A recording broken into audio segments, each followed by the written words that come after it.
Si tu es lent, ce n'est pas de ta faute, c'est juste que tu ne sais pas quoi développer. Dans cette vidéo, je te fais un top 5 des caractéristiques physiques que ton corps doit posséder si tu veux réellement être rapide. DM-moi si tu veux rejoindre ma programmation vitesse, bien sûr elle est faite pour les joueurs sérieux qui veulent réellement devenir rapides.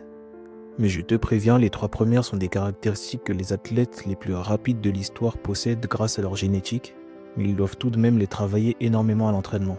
Tu peux aussi les développer grâce à un travail assez intelligent, assez long et assez intense. En numéro 1, on a les fibres musculaires de type 2, aussi appelées fibres musculaires à contraction rapide. Une bonne musculature, ce n'est pas une question de volume, mais c'est une question de composition. Tes muscles doivent être composés en majorité des fibres musculaires de type 2 car ils sont fortement connectés au système nerveux. Ils se contractent vite et fort et c'est essentiel pour être explosif. En numéro 2, on a la raideur et l'élasticité tendineuse. Tous les tendons de ton corps doivent être à la fois raides et élastiques. Ce sont ces caractéristiques physiques qui vont te permettre de rebondir et atteindre des vitesses maximales très élevées. En numéro 3, il y a la tenségrité des fascias. Les fascias sont la principale structure de biotenségrité de ton corps. En gros, ça veut dire que c'est eux qui maintiennent la structure de ton corps en place. Si tu en avais pas, tu serais totalement relâché et instable.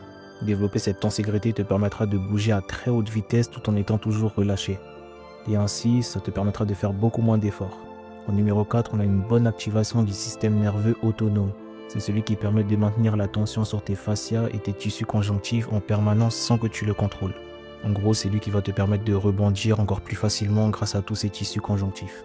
Et pour finir, on a une bonne activation du système nerveux somatique. En gros, c'est le système nerveux qui fait la connexion entre ton cerveau et tes muscles, afin de pouvoir commander à tes muscles de se contracter. S'il est bien activé, tu pourras contracter tes muscles très rapidement et très fortement.